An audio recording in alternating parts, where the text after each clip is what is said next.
to the world of contemporaries. Most of us read fantasy all the time, and once in a while a contemporary is always good to have to bring us back down to earth, because sometimes when we read fantasy we're not on earth, we're somewhere else in a different world, and contemporaries just bring us back to normal life, ground us, and just make us feel all warm and fuzzy inside.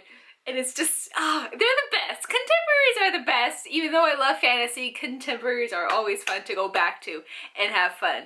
And just go girl, fangirl.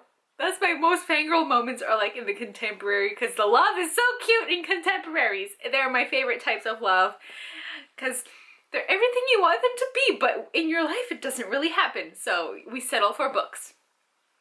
Today I'm going to be sharing my top 5 contemporary books. This is 10 clearly, but my top 5 contemporary books of all time that I've read so far in my life.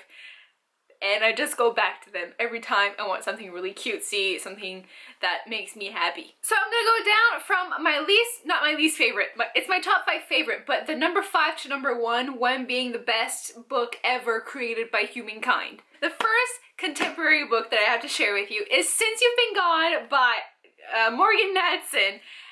This is a fun summer read where you have this girl and her best friend, and the one girl is kind of shy, kind of in her bubble all the time, and her best friend is outgoing, she knows everybody, she's friends with everybody, and one day this best friend, the outgoing one, just disappears off the face of the earth. And she only leaves this bucket list that we have on the back of the book here for her best friend to do while she's gone for the summer. So it's all about really like coming out of your shell and finding yourself and just being strong by yourself and not having somebody to lean on all the time. And it's about making friendship and joy and ice cream in the summer, and it's a really, really fun summer read. I enjoyed it so much, and the cover's beautiful. You got people on the cover, but they did it right with this one. Clearly, this got a 5 stars out of me when I finished the book, and it's not like the really cutesy contemporary, but it's a really fun contemporary where you just want to keep going because you want to know what's going to happen with the next challenge that she has to complete during the summer. So it's really fun. I highly recommend it. Go check it out. The next contemporary that I have to show you is not so happy, fun-go-lucky. It's more cute and sad and heartwarming. It's Eleanor Park. I'm kind of showing it. It's Eleanor Park by Ray Burrell, the master of contemporary books. Eleanor Park is more sad. It's not so cutesy. It has a lot of sad moments in it, but it's so good, and like, I want to just go and grab them and give them all a hug and say, you guys are gonna be okay. It's gonna be fine. So you have Eleanor. She has a not so rich mom and a kind of abusive, he is abusive stepdad, and she has siblings, younger siblings, and they all live in this house. It's not the ideal setting. And then you have Park, this guy, he's the same age as Eleanor, and he grew up in a loving family, and he had everything growing up, a nice house, a nice bed, his own bedroom, because Eleanor has to share a bedroom with all her siblings. It's kind of sad, and they kind of have to share a toothbrush sometimes. Is it? I can't remember. I think they have to share a toothbrush.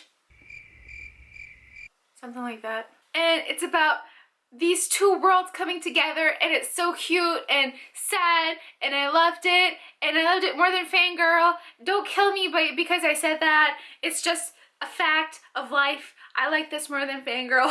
Eleanor and Park is so cute. I love the story so much, and the thing is, I want to tell you what it's about really, but I can't because it's a contemporary story. You can't say much about it or else you spoil the whole thing. So just know that even though it's sad, it's still really good. I adored it. That's why it's my number 4 in my favorite contemporary books of all time. My third favorite contemporary book is going to be Confess by Miss Colleen Hoover, the most newest adored contemporary author of the YouTube community, I guess. In the past year, Colleen Hoover has made a huge boom in the YouTube stratosphere, and I have fallen prey into her trap of pure fantastic writing. I read Slammed first by Colleen Hoover, loved it, and then I read Confess, and I was like, whoa, this is some good stuff. It's so much better than Slammed, in my opinion. I loved this story. I can't explain it. I just loved it. It was kind of on the sadder side as well. Not so happy, but it has its happy moments in it. And it just got me real good in the feels, and I love it. Confess is about a art studio that creates paintings out of confessions that people put inside a box on the side of the road. And the artist creates these magnificent paintings that we actually have in the book itself.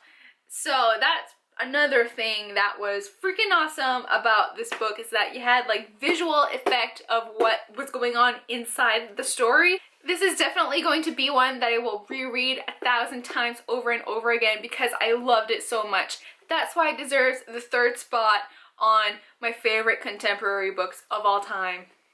It just got to me so bad, and I loved it, and I can't wait to reread it over and over and over again so many times. I love the guy in the story as well. Now for my second favorite contemporary book of all time, it's going to be Just One Day by Gil Forman. I love this book so much. I've only read it once, and this whole year I've been telling myself you have to read it again. You can't just read this book once. And I haven't even read Just One Year yet because I don't know why. And I have Just One Night as well, and I haven't read it, and I don't know why. Because I have to know what happens to frickin' Willem.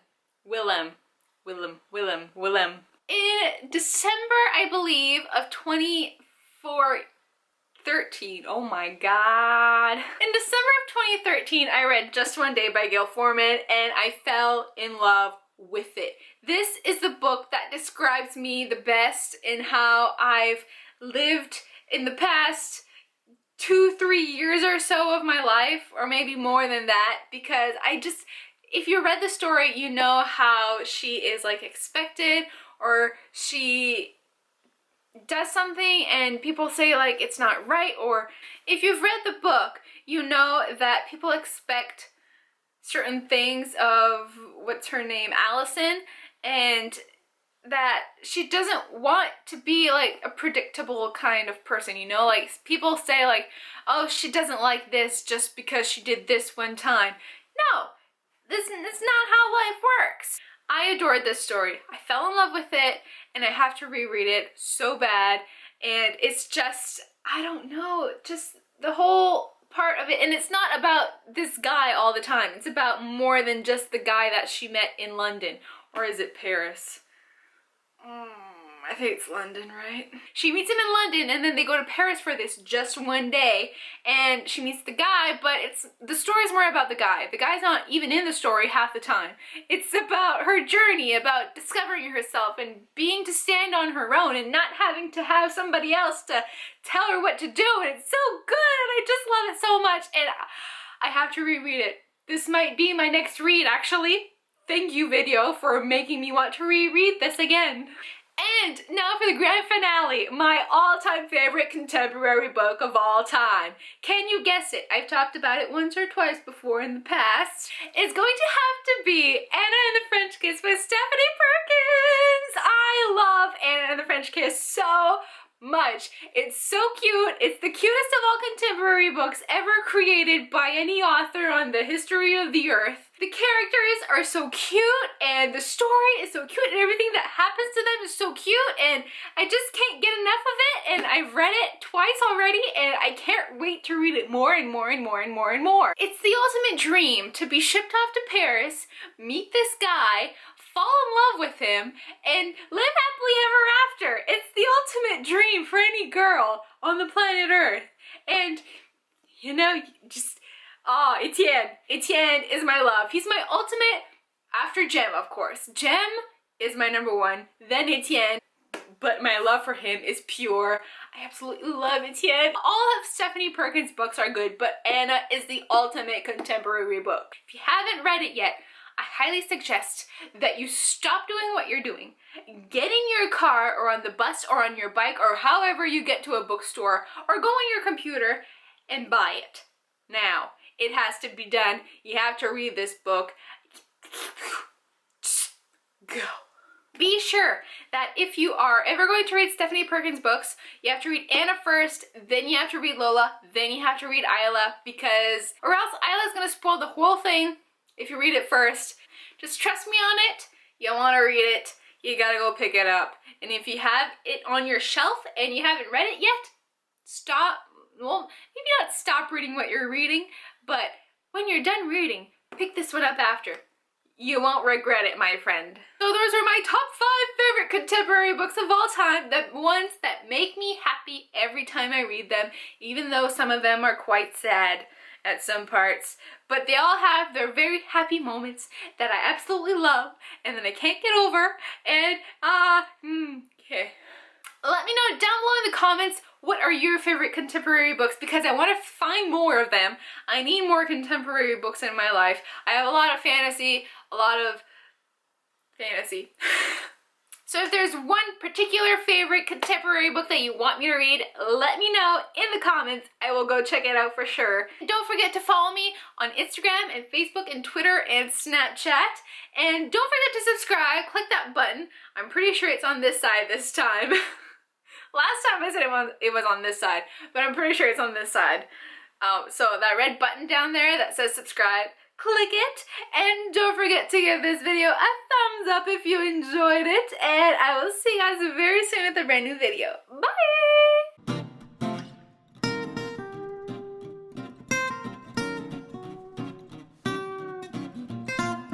You don't know you're beautiful.